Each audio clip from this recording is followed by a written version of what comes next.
The U.S.-China high-stakes contest for global trade arteries. Commentary. As Washington unveils a $65.8 billion naval rebuilding plan aimed at expanding the fleet from 291 to 450 vessels by 2031 and secures key defense pacts around global sea lanes, its strategy to contain China is running up against Beijing's vast overland bypass network. Here is an assessment of the geopolitical tug-of-war between American sea power and China's continental counter-strategy. U.S. maritime strategy based on controlling choke points. Since World War II, U.S. maritime choke point strategy has aimed to secure freedom of navigation and assured access through critical sea lanes and narrow waterways, such as the Straits of Hormuz and Malacca, to protect American and Allied prosperity, supply chains, and military mobility while deterring adversaries, especially China's efforts to control or disrupt these points. The intellectual foundation is Alfred Thayer Mahan, whose 1890 work, The Influence of Sea Power Upon History, remains highly influential.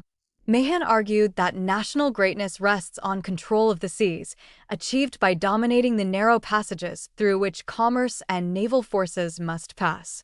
He held that commerce is the lifeblood of modern states, so whoever can protect or interrupt trade shapes national fates. That a concentrated, superior battle fleet is the essential instrument of global power. And that choke points are the decisive lever a relatively small force at a strait or canal can threaten an adversary's entire commerce and logistics. The U.S. choke point strategy. The Trump administration's 2025 national security strategy centers on great power competition with China as the pacing threat, with control of maritime choke points forming a persistent, if sometimes unspoken, threat. The U.S. maintains forward bases and access arrangements in Japan, Guam, the Philippines, Singapore, Diego Garcia, Bahrain, Djibouti, and the Mediterranean to keep forces near critical passages such as the Taiwan Strait, the Strait of Malacca, the Strait of Hormuz, and the Bab el-Mandeb. Taiwan is treated as the decisive theater. Its loss would let China dominate the first island chain, threaten Japanese sea lines of communication, and ease Chinese submarine access to the Pacific, which is why initiatives such as AUKUS, a defense pact between Australia, the United Kingdom, and the United States, are oriented toward that contingency.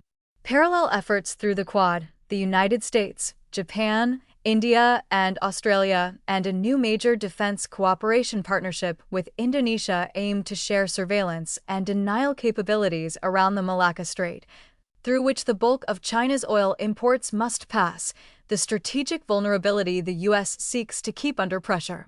Economic and commercial tools reinforce the same logic. The 2025 tariff regime, whatever its domestic costs, exploits the fact that Chinese manufacturing relies on global supply chains that themselves transit these maritime bottlenecks, treating economic and maritime coercion as complementary instruments.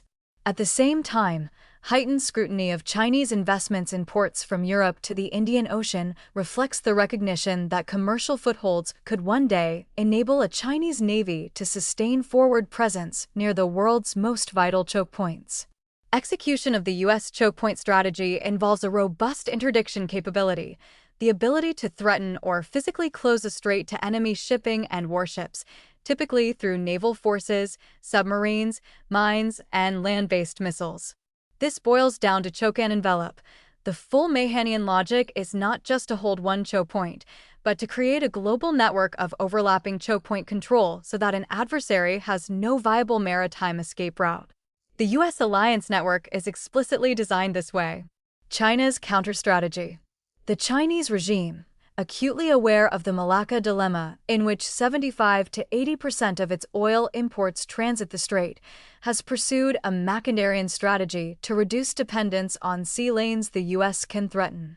Sir Halford Mackinder's heartland theory held that control of Eurasia's vast interior, unreachable by navies, offered the decisive strategic prize. Any power that consolidated it would command resources and a defensible position that no maritime coalition could indefinitely contain. Viewed through this lens, China's Belt and Road Initiative functions as a choke point bypass strategy, overland infrastructure that lessens reliance on maritime passages dominated by the Outer Crescent, including the United States. If American naval forces closed or merely threatened the Strait of Malacca, China would lose access to Middle Eastern oil and European markets. The Belt and Road, therefore, builds alternatives such as the China-Pakistan Economic Corridor linking Xinjiang to Gwadar on the Arabian Sea, rail corridors through Central Asia and Iran that reach Europe without touching the ocean, a string of pearls, of port access points from Burma and Sri Lanka to Djibouti, and investment in the Northern Sea Route through the Russian Arctic. This is a grand scheme, but whether China can deliver on all its Belt and Road promises remains to be seen, as some nations are becoming wise to Beijing's debt trap diplomacy. That said, China is not purely a land power. Its navy has expanded faster than any other in history, fielding more hulls than the U.S. Navy and developing carriers, overseas bases, and long-range anti-ship missiles to raise the cost of American sea control near the first island chain. China's dual approach seeks economic arteries that run overland beyond U.S. interdiction, a navy that contests Western Pacific choke points, and leverage over states astride critical passages. Concluding thoughts. The U.S.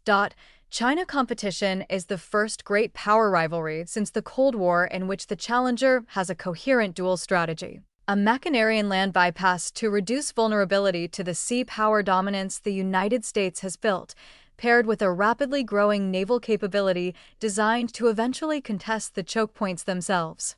The Trump administration's interest in Greenland, hostility toward Chinese port access in Panama, pressure on the Philippines to host more U.S. forces, the M2CP with Indonesia, and renewed focus on Taiwan reflect a coherent, if sometimes chaotically expressed, awareness that America's strategic inheritance, the Mahanian network of choke point control, is under pressure for the first time since World War II.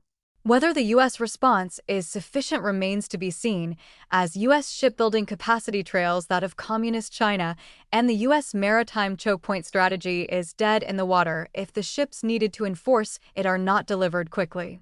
Furthermore, trade and tariff disputes could be straining the very foreign alliances essential to this naval strategy.